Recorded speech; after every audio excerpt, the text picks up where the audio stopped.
shores of Galveston Bay. World War II brought big industry, especially chemicals and oil, made it a boom town. In 5 years, the influx of workers swelled its population from 5 to 18,000. Chief among the industrial plants ringing the harbor, the expanding Monsanto Chemical Company. In 1947, half of the nation's styrene supply comes from this one Texas City plant. 1 mile directly beyond Monsanto is the business district of Texas City. There are 3 main slips in Texas City's busy harbor. Behind them are clustered the tank farms of a number of the nation's most prominent oil companies. On the morning of April 16, 1947, the center slip berthed 2 ships. At Pier B, the SS Wilson B. Keene. At Pier A, the SS High Flyer. Separated by 500 feet of warehouses, at Pier O lies a barge. And the French freighter SS Grand Camp. Stone. A Grand Camp lay across this slip, taking on a cargo of ammonium nitrate, a fertilizer that is good, comparatively inexpensive, and under certain conditions, highly explosive. Just what these conditions are wasn't clear, apparently, to the men aboard the Grand Camp. For instance, though signs prohibited smoking, the warnings were ignored. This is Mr. C.P. Suderman, who was probably the last man to leave the Grand Camp alive and who was standing next to her as she blew up on that fateful morning. Mr. Suderman, let's retrace your steps that day. What were you doing, first of all, out here at the docks? We were working the Grand Camp, and we started number 2 hatch at 7 o'clock in the morning, and number 4 was ordered for 8 o'clock. And about 8 o'clock, the men went up to work number 4 and uncovered the hatches. And I was out in the shed looking out for the cargo and getting it lined up. And about 8:15, they howled for me to come aboard the ship, that they had a fire down in the hold. Went aboard the ship, and we seen smoke coming up from between the cargo and the side of the ship. They had a water bucket down there. They'd been drinking water out of it, so I told them to throw the water bucket and everything down there to see if they could put the fire out. Well, it had no effect. So about that time, the crew members started coming down in the hold with fire extinguishers from the ship. Well, it did no good. So we called for the captain, and he came out and decided to cover the hatch up and put the smothering line to work. And I cleared all of my men, all the longshoremen. They came off the ship. I went over and called up to send over some fire equipment. I left there and started back to the ship. We got about 20 feet on the dock, and I stopped to talk to 2 men. And we were standing there talking, and Mr. McKeskey and Sweet Sandburn came by, and they made a remark, "What are you trying to do, going up our port?"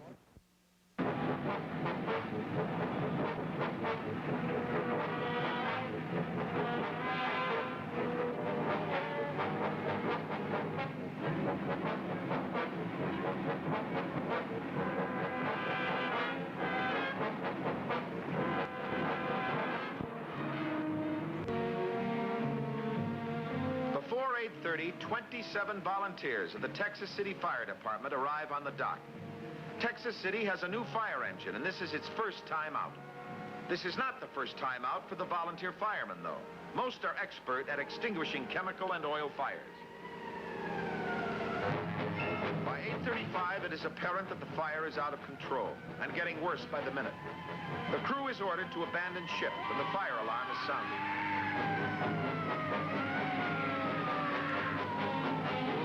Although the 2,300 tons of ammonium nitrate fertilizer aboard the burning ship caused little apprehension, there is some concern that a shipment of small arms ammunition in the cargo may explode.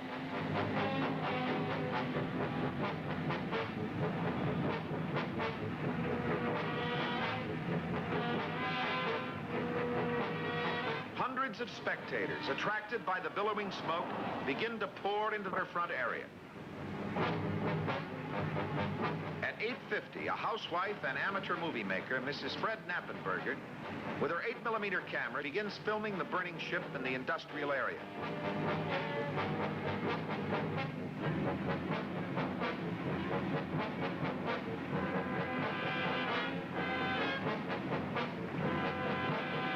Shortly after 9, Mrs. Knappenberger, searching for a better vantage point, drives over to the Texas City dike for an unobstructed view across the water of the burning Grand Camp. The time is 9:12.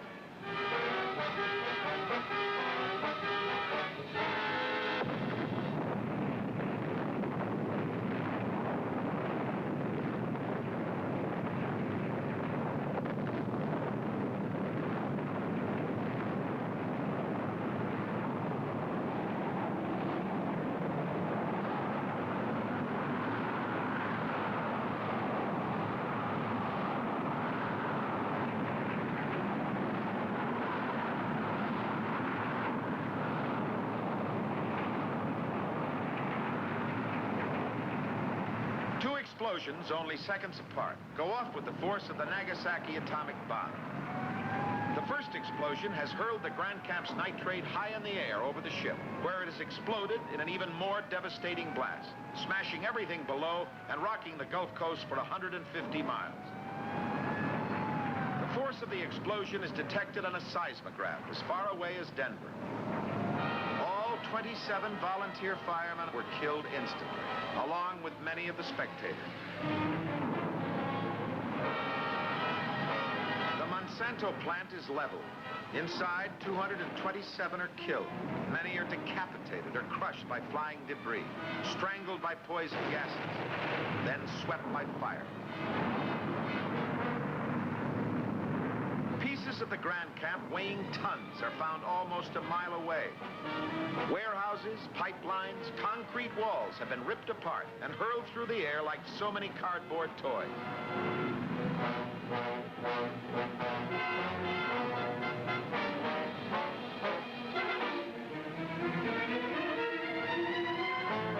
The barge moored next to the Grand Camp is tossed 200 feet across land into a parking lot.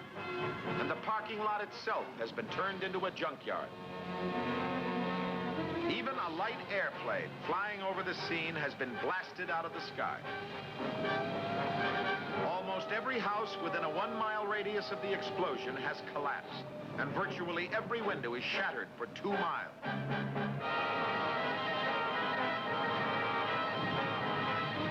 As far away as 2 miles, people driving in their cars are killed by the barrage of flying debris.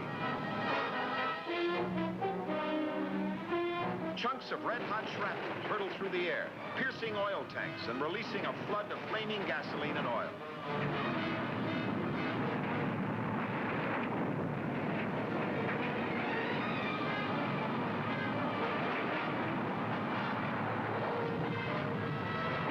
Balls of twine, also a part of the Grand Camp's cargo, are sent flaming through the air, further spreading the fire. By radio, telephone, and telegraph, the news is flashed to the nation. There is no water, and it appears that the entire city is about to be overwhelmed. Within minutes, the highway between Galveston and Texas City is filled with doctors, ambulances, and fire engines speeding to the scene.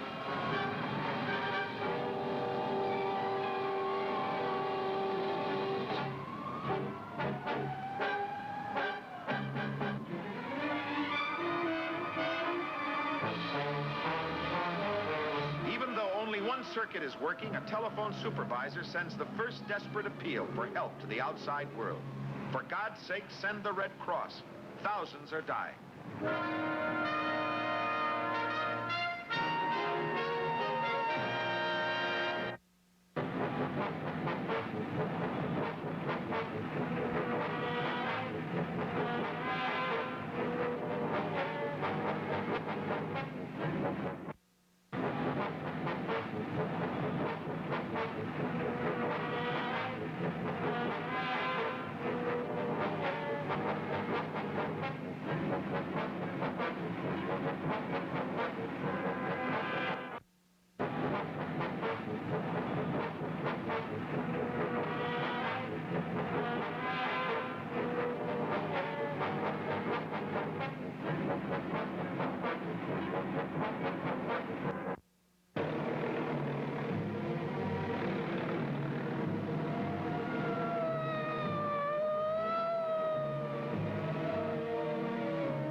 Cross arrives in force and organizes one of the largest emergency operations in history.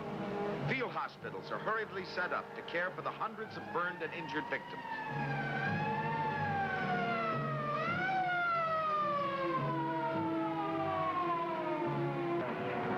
We're down right in the midst of it with gas masks on account of the sulfur, and afraid that one of these big green elevators are going to blow up. We've been down here ever since noon. We haven't stopped a minute. We have given emergencies. We're down here with over 300 firemen, giving them hot coffee, washing their eyes, which had several injured, and 25 firemen have perished over by the docks. They were burnt, and the truck went on down into the water. We have another truck up here off of the road. It had about 10 or 15 men, and they were all crushed. Everything down here is tore up very badly. Everything is leveled off, and one of the greatest disasters I've ever seen. It looks worse than the disaster at Coventry in England. All the equipment and everything is leveled off here. The barges on the ground and towns where there's laid flat. To my knowledge, it's one of the greatest disasters that could ever happen to this world. Sightseers stay at home and listen to the radio and let the men that are down here do the work. Already we've rescued about 5 dead and 4 injured. And I imagine there's still more that are buried in the buildings we were in that we couldn't get to. I've been digging the bodies out, carrying them out. Well, I've carried about 10 or 15 myself. There's a lady that had 2 children, and she's lost both children there and hasn't been able to find them. The man was walking along with his wife with a little baby, and during the explosion, the baby disappeared from their arms, and they haven't seen the baby since. Emergency calls for drugs and medical supplies go out, and all over the country, planes begin a gigantic airlift to the stricken city. The demand for the new penicillin is so great that it threatens to exhaust the nation's supply.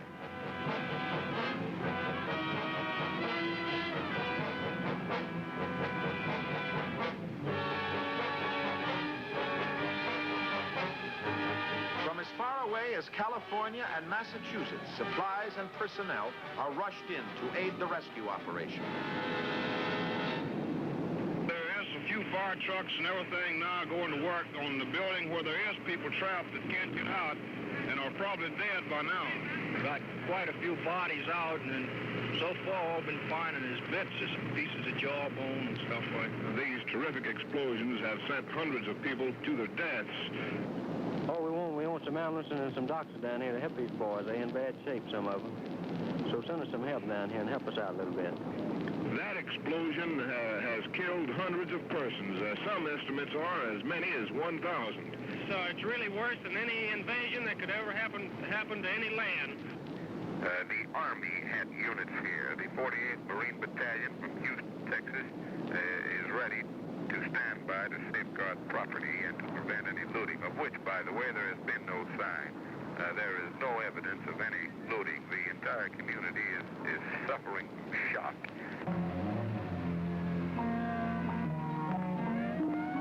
As the day went, all except rescue workers are barred from the city. Pumpers arrive from Houston, and water from the bay is poured into the flame.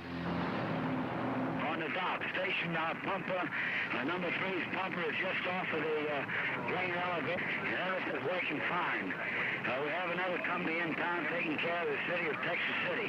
We're going to stay over here, and this thing is well under control. So you folks that have these boys over here that's fighting these fires, don't worry about them. They're all okay, and they're doing a bang-up job. In an ever-lengthening line. A garage was utilized and made into a temporary morgue. There, 128 bodies were piled.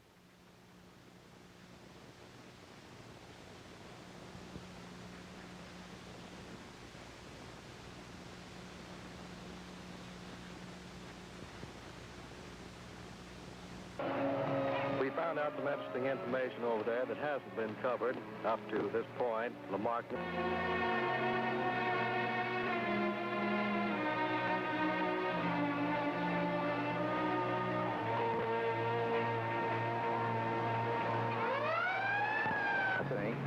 And when I came came to, and I tried to move the lumber off of me, but I couldn't move any.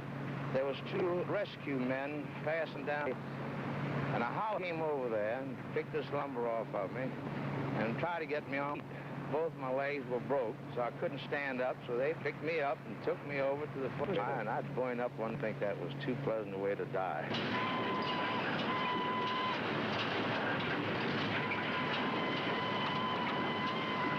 From 6 in the evening, the freighter SS High Flyer has been burning. It, too, carries a cargo of ammonium nitrate, and attempts to tow it away from the pier have been fruitless. For hours, firefighters work daily to bring it under control, and rumors of another impending explosion begin to sweep the city. This is Ben Kaplan, KTHD News Director. I've just left Mayor J.C. Tran at Texas City, and he has this important announcement to make. I quote, "If there is not an investigation already underway, I am going to ask for one." End quote. Wade, he wishes to find out the circumstances of the docking of a French ship reportedly loaded with ammonium nitrate. The mayor isn't satisfied that he has all the facts at his disposal and says that he is going to ask